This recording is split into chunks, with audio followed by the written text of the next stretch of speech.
નમસ્કાર વિદ્યાર્થી મિત્રો, નોલેજ સાથી યુટ્યુબ ચેનલમાં આપ સૌનું સ્વાગત છે. તો આજે આપણે જોવાના છીએ તલાટી અને જુનિયર ક્લાર્કનું મોડલ પેપર નંબર 15. તો જો મિત્રો આ વિડીયો તમને પસંદ આવે તો આ વિડીયોને લાઇક અને શેર જરૂરથી કરી દેજો. અને જો અમારી ચેનલમાં નવા હોય તો આ ચેનલને સબસ્ક્રાઇબ કરીને બાજુમાં આવેલા બેલ આઇકન પર ક્લિક કરી દેજો. તો ચલો મિત્રો, આજનું આપણે પેપર ચાલુ કરીએ. તો તેમાં સૌથી પહેલો પ્રશ્ન છે કે ભારતમાં વરસાદની શરૂઆત મલબાર તટે કયા રાજ્યથી નૈઋત્ય કોણીય પવનો દ્વારા થાય છે? તો તેમાં મિત્રો સાચો જવાબ આવશે કેરળ. ત્યારબાદ પ્રશ્ન નંબર 2 જોઈએ કે રાજ્ય કક્ષાનો વિશ્વ પર્યાવરણ દિન 2018 ક્યાં ઉજવાયો હતો? તો તેમાં જવાબ આવશે મહાત્મા મંદિર, ગાંધીનગર.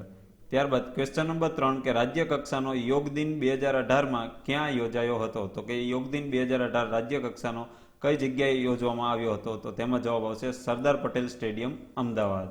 ત્યારબાદ ક્વેશ્ચન નંબર 4 જોઈએ કે પ્લાસ્ટિકના પાઉચ પર પ્રતિબંધ મૂકનાર ગુજરાતનું પ્રથમ શહેર કયું બન્યું હતું?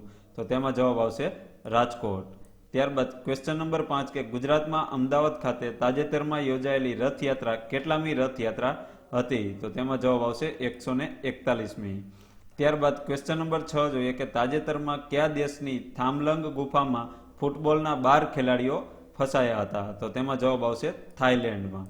તો કે થાઈલેન્ડ દેશની થામલંગ ગુફામાં ફૂટબોલના 12 ખેલાડીઓ ફસાયા હતા. ત્યારબાદ ક્વેશ્ચન નંબર 7 કે કવિ બોટાદકરનું પૂરું નામ જણાવો. તો બોટાદકરનું પૂરું નામ છે દામોદર ખુશાલદાસ બોટાદકર.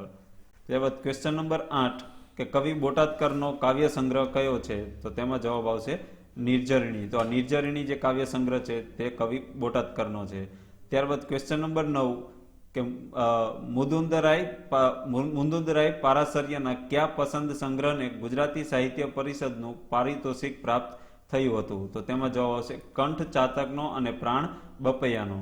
ત્યારબાદ ક્વેશ્ચન નંબર 10 કે શામળદાસ ગાંધી ભાવનગરના દિવાન હતા તો સર પ્રભાશંકર દલપતરામ પટણી ભાવનગરમાં શું હતા? તો તેમાં જવાબ આવશે દિવાન.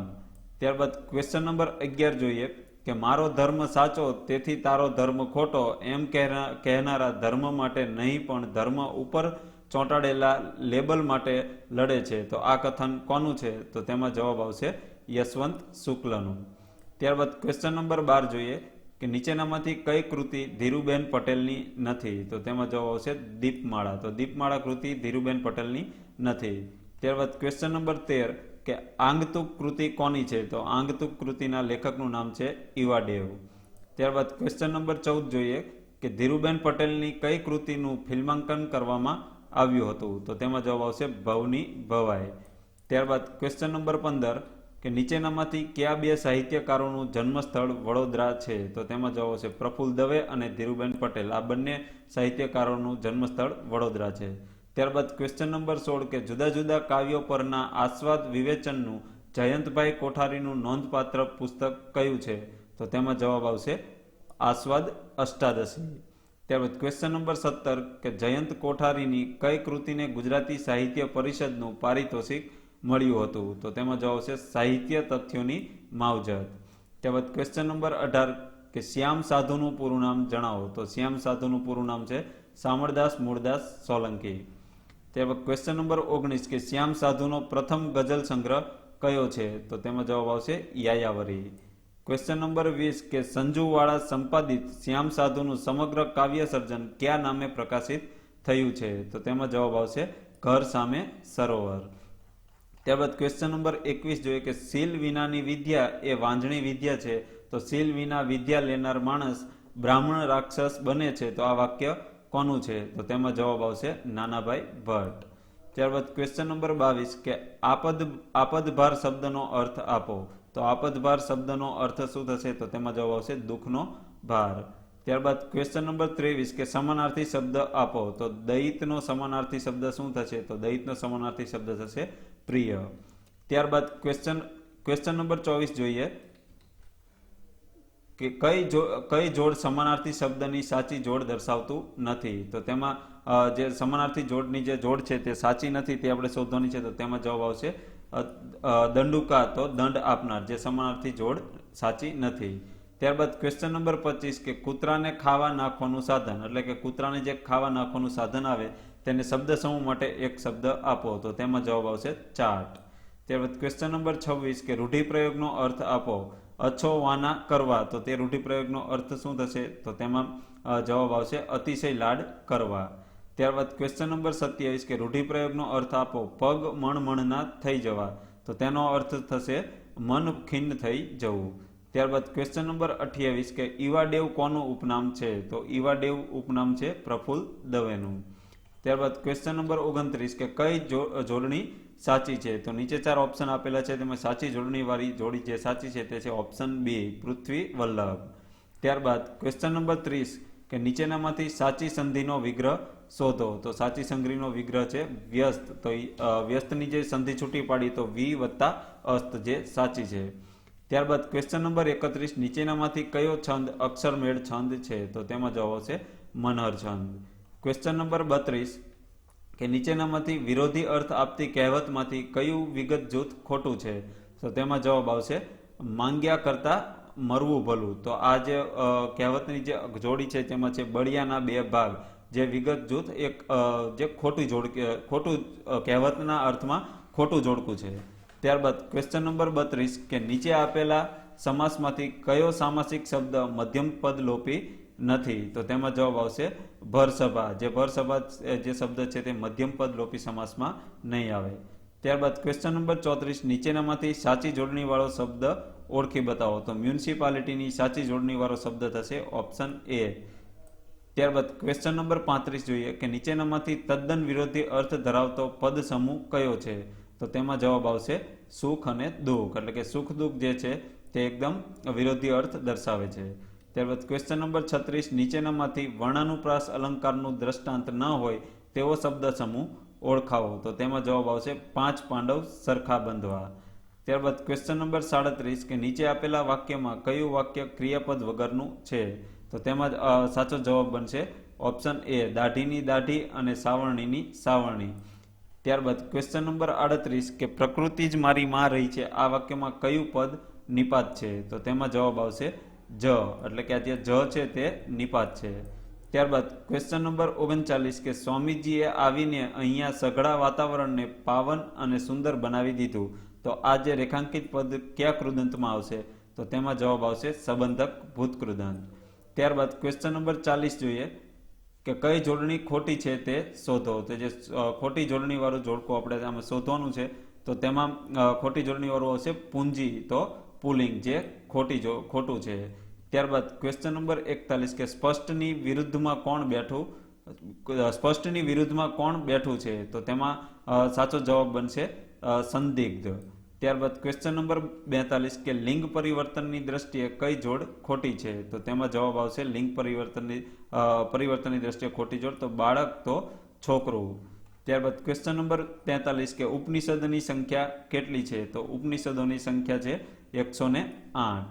ત્યારબાદ ક્વેશ્ચન નંબર 44 કે મહાભારતમાં કુલ કેટલા શ્લોક છે? તો મહાભારતમાં ટોટલ 1,00,000 શ્લોક આવેલા છે. ત્યારબાદ ક્વેશ્ચન નંબર 45 વિશ્વનો સૌથી મોટો કાવ્ય ગ્રંથ કયો છે? તો તેમાં જવાબ આવશે મહાભારત. ત્યારબાદ ક્વેશ્ચન નંબર 46 કે મોક્ષ પ્રાપ્તિના 3 માર્ગો જ્ઞાન, કર્મ અને ભક્તિ માર્ગનું વિવેચન શામાં કરવામાં આવ્યું છે? તો તેમાં જવાબ આવશે શ્રીમદ ભગવદ્ ગીતામાં. ત્યારબાદ ક્વેશ્ચન નંબર 47 કે કૌટિલ્યનું કયું પુસ્તક વહીવટી વિજ્ઞાનની કૃતિ છે? તો તેમાં જવાબ આવશે અર્થશાસ્ત્ર. ત્યારબાદ ક્વેશ્ચન નંબર 48 કે પ્રારંભિક બૌદ્ધ સાહિત્ય કઈ ભાષામાં લખાયેલું છે? તો તેમાં જવાબ આવશે પાલી ભાષા. ક્વેશ્ચન નંબર 49 કયા યુગને સંસ્કૃત કાવ્ય અને નાટકના વિકાસનો સુવર્ણ યુગ કહેવામાં આવે છે? તો તેમાં જવાબ આવશે ગુપ્ત યુગને. ક્વેશ્ચન નંબર 50 કે કઈ કૃતિ બાણભટ્ટ લિખિત છે, એટલે કે બાણભટ્ટની કૃતિ છે? તો તેમાં જવાબ આવશે હર્ષચરિત અને કાદંબરી, આ બંને બાણભટ્ટની કૃતિઓ છે. ત્યારબાદ ક્વેશ્ચન નંબર 51 ઉત્તમ રામચરિત ગ્રંથના કર્તા કોણ છે? તો તેમાં જવાબ આવશે ભવભૂતિ. ત્યારબાદ ક્વેશ્ચન નંબર 52 કે કર્તા અને કૃતિના સંદર્ભમાં અયોગ્ય જોડકું શોધો. તો તેમાં સાચો જવાબ આવશે 10 કુમાર ચરિત, જે હર્ષવર્ધન, જે આ જોડ ખોટી છે. ત્યારબાદ ક્વેશ્ચન નંબર 53 કે ભારતનો સૌપ્રથમ ઐતિહાસિક ગ્રંથ કયો છે? તો તેમાં જવાબ આવશે રાજતરંગિણી. ત્યારબાદ ક્વેશ્ચન નંબર 54 કે ગીત ગોવિંદના રચયિતા કોણ છે? તો ગીત ગોવિંદના રચયિતાનું નામ છે જયદેવ. ત્યારબાદ ક્વેશ્ચન નંબર 55 કે દિલ્હીના સુલતાનોની રાજભાષા કઈ હતી? તો દિલ્હીના સુલતાનોની રાજભાષા હતી ફારસી. ત્યારબાદ ક્વેશ્ચન નંબર 56, નીચેનામાંથી અમીર ખુસરોની કઈ એક કૃતિ નથી? એટલે કે નીચે આપેલી જે કૃતિઓ છે તેમાંથી અમીર ખુસરોની કૃતિ કઈ નથી? તો તેમાં જવાબ આવશે પદ્માવત. ક્વેશ્ચન નંબર 57 કે રામચરિતમાનસ ગ્રંથના રચયિતાનું નામ જણાવો. તો તેમાં જવાબ આવશે તુલસીદાસ. ત્યારબાદ ક્વેશ્ચન નંબર 58 કે ગુજરાતી ભાષામાં ભક્તિ ગીતો લખવાની પરંપરા સૌપ્રથમ કોણે શરૂ કરી હતી? તો તેમાં જવાબ આવશે નરસિંહ મહેતા. ત્યારબાદ ક્વેશ્ચન નંબર 59 કે વિજયનગરના મહાન સમ્રાટ કૃષ્ણદેવરાયે આમુક્ત માલ્યદા ગ્રંથની રચના કઈ ભાષામાં કરી હતી? તો તેમાં જવાબ આવશે તેલુગુ ભાષામાં. ત્યારબાદ ક્વેશ્ચન નંબર 60 કે હુમાયુની આત્મકથા હુમાયુનામા કોણે લખી હતી? એટલે કે હુમાયુનામાના લેખકનું નામ શું છે? તો તેમાં જવાબ આવશે ગુલબદન બેગમ. ત્યારબાદ ક્વેશ્ચન નંબર 61 કે આઈને અકબરી અને અકબરનામા કૃતિના રચયિતાનું નામ જણાવો. તો તેમાં જવાબ આવશે અબુલ ફઝલ. ત્યારબાદ ક્વેશ્ચન નંબર 62 કે 7મી સદીમાં ચીનથી આવેલા યુએન સાંગ પોતાની સાથે 657 હસ્તલિખિત ગ્રંથ પોતાની સાથે લઈ ગયો કે જે કઈ વિદ્યાપીઠની મુલાકાતે આવ્યો હતો? તો તેમાં જવાબ આવશે નાલંદા વિદ્યાપીઠ. ત્યારબાદ ક્વેશ્ચન નંબર 63 કે નાલંદા વિદ્યાપીઠના પુસ્તકાલયનું નામ જણાવો. તો નાલંદા વિદ્યાપીઠના પુસ્તકાલયનું નામ હતું ધર્મગંજ. ત્યારબાદ ક્વેશ્ચન નંબર 64 કે નીચેનામાંથી કઈ વિદ્યાપીઠ હાલ પાકિસ્તાનમાં છે? તો તેમાં જવાબ આવશે તક્ષશિલા. ત્યારબાદ ક્વેશ્ચન નંબર 65 કે વ્યાકરણ શાસ્ત્રી પાણીની અને રાજનીતિજ્ઞ કૌટિલ્યએ કઈ વિદ્યાપીઠમાં શિક્ષણ લીધું હોવાનું મનાય છે? તો તેમાં જવાબ આવશે તક્ષશિલામાં. ત્યારબાદ ક્વેશ્ચન નંબર 66 ચંદ્રગુપ્ત મૌર્યના ગુરુનું નામ જણાવો. એટલે કે ચંદ્રગુપ્ત મૌર્યના ગુરુનું નામ શું હતું? તો તેમાં જવાબ આવશે ચાણક્ય. ત્યારબાદ ક્વેશ્ચન નંબર 67 કે પૃષ્ટિ માર્ગના પ્રવર્તક કોણ હતા? તો તેમાં જવાબ આવશે વલ્ભાચાર્ય. ક્વેશ્ચન નંબર 68 કે ઈસવીસનની 7મી સદીમાં વલ્ભીમાં કયા વંશના રાજાઓનું શાસન હતું? તો તેમાં જવાબ આવશે મૈત્રક વંશનું. ત્યારબાદ ક્વેશ્ચન નંબર 69 કે કલાની દ્રષ્ટિએ આંતરરાષ્ટ્રીય ખ્યાતિ ધરાવતું શિલ્પ કયું છે? તો તેમાં જવાબ આવશે નટરાજનું. ત્યારબાદ ક્વેશ્ચન નંબર 70 કે નીચેનામાંથી કયું વિધાન સાચું નથી? તો જે નીચેનામાંથી જે સાચું વિધાન નથી તે છે ઓપ્શન સી, રસાયણશાસ્ત્ર એક પ્રયોગાત્મક વિજ્ઞાન નથી. ત્યારબાદ મિત્રો ક્વેશ્ચન નંબર 71 થી 85 સુધી આપણે મેથેમેટિક્સનો સેક્શન છે કે જે આપણે તેના અલગથી વિડીયો આપણે બનાવવાના છીએ, તો અહીંયા સ્કીપ કરી દઈએ છીએ. અને ત્યારબાદનો હવે આપણે બીજો ઇંગ્લિશ સેક્શન જોઈએ કે જેમાં ક્વેશ્ચન નંબર આપણે 86 થી ઇંગ્લિશ સેક્શન ચાલુ થાય છે. તો તેમાં જોઈએ ક્વેશ્ચન નંબર 86 કે he cooked food for the family ખાલી જગ્યા ઇટ વોઝ મિડનાઇટ. તો ખાલી જગ્યાના સ્થાને મિત્રો શું આવશે? તો તેમાં જવાબ આવશે ટીલ. ત્યારબાદ ક્વેશ્ચન નંબર 87 કે they drew A circle in the morning change the voice. એટલે કે આપણે એક્ટિવ પેસિવ જે આ વાક્ય છે તેને વોઇસ આપણે ચેન્જ કરવાનો છે.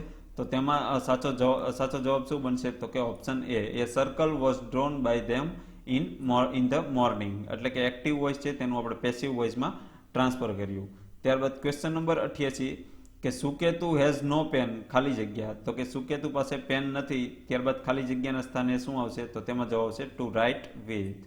ત્યારબાદ ક્વેશ્ચન નંબર 89 કે સી ઇઝ ધ ખાલી જગ્યા પર્સન ઇન અવર વિલેજ. તો તેમાં જવાબ આવશે મોસ્ટ બ્યુટીફુલ. એટલે કે she is the most beautiful person in our village.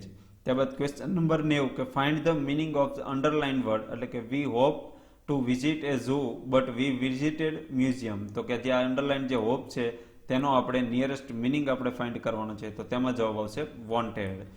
ત્યારબાદ ક્વેશ્ચન નંબર 91 કે ધ બેબી ખાલી જગ્યા સાઉન્ડલી ઇવન વેન ધ ખાલી જગ્યા નેક્સ્ટ ડોર પ્લે નોઇસલી. તો તેમાં જવાબ આવશે option B sleeps and children. એટલે કે the baby sleeps soundly even when the children next door play noisily. ત્યારબાદ question number 92 give the plural form of man and servant. એટલે કે મેન એન્ડ સર્વન્ટ જે શબ્દ છે તેનું બહુવચન જણાવવાનું છે. તો તેમાં જવાબ આવશે ઓપ્શન સી, જેનું બહુવચન આવું થશે MEN અને સર્વન્ટ્સમાં પાછળ S લાગશે. ત્યારબાદ ક્વેશ્ચન નંબર 93 કે ખાલી જગ્યા do you think will get the first prize. તો તેમાં સાચો જવાબ આવશે વુ. એટલે કે who do you think will get the first prize. ત્યારબાદ ક્વેશ્ચન નંબર 94 સી સ્પોક ખાલી જગ્યા ધેન હી ડીડ. ત્યારબાદ તેનો સાચો જવાબ આપણને ઓપ્શન બનશે ઓપ્શન બી મોર ક્વિકલી. એટલે કે she spoke more quickly then he did. ત્યારબાદ ક્વેશ્ચન નંબર 95, ખાલી જગ્યા river in the India is so long as the Ganga. તો તેમાં સાચો જવાબ બનશે નો અધર, એટલે કે no other river in India is so long as the Ganga. Question number 96, કે ખાલી જગ્યા is the minister absent today. તો તેમાં જવાબ બનશે વાય, એટલે કે ઓપ્શન સી, એટલે કે why is the minister absent today, એટલે કે આજે કેમ મિનિસ્ટર ગેરહાજર રહ્યા છે. ક્વેશ્ચન નંબર 97, કે માય પેરેન્ટ્સ ખાલી જગ્યા એટ 5:30 AM ડેલી. તો ગેટઅપનું આપણે પ્રોપર તેનું રૂપ મેકવાનું છે. તો તેમાં સાચું રૂપ આવશે ઓપ્શન એ, એટલે કે ગેટઅપ, કે my parents get up at 5:30 AM daily. ત્યારબાદ ક્વેશ્ચન નંબર 98, કે ચૂઝ ધ કરેક્ટ સિનોનિયમ, એટલે કે સમાનાર્થી શબ્દ આપણે શોધવાનો છે. શ્રુડનો સમાનાર્થી શબ્દ સાચો શું થશે? તો તેમાં જવાબ આવશે smart, option B. Question number 99, choose the correct antonym, એટલે કે વિરુદ્ધાર્થી. હાઇન્ડરનો વિરુદ્ધાર્થી શબ્દ શું થશે? તો કે તેમાં જવાબ આવશે હોસ્ટેજ. ત્યારબાદ આજના વિડીયોનો છેલ્લો question number 100, choose the correct meaning, એટલે કે they meet each other once in the blue moon. Once in a blue moon. તો આનો જે આપણે જે મિનિંગ આપણે કરેક્ટ મિનિંગ છે તે આપણે શોધવાનો છે. તો તેમાં કરેક્ટ મિનિંગ આવશે વેરી સેલ્ડમ. તે આનો કરેક્ટ મિનિંગ છે અને સાચો જવાબ છે. તો મિત્રો આ આપણે જોયું તલાટી અને જુનિયર ક્લાર્કનું સિલેબસ વાઇઝનું આપણે paper solution model paper number 15. જો મિત્રો આ વિડીયો તમને પસંદ આવ્યો તો આ વિડીયોને લાઇક કરી દો, શેર કરી દો અને અમારી ચેનલમાં નવા આવે તો આ ચેનલને સબસ્ક્રાઇબ કરી દો. તો ચલો મિત્રો, આ વિડીયો આપણે અહીંયા પૂરો કરીએ છીએ. જય હિન્દ, વંદે માતરમ.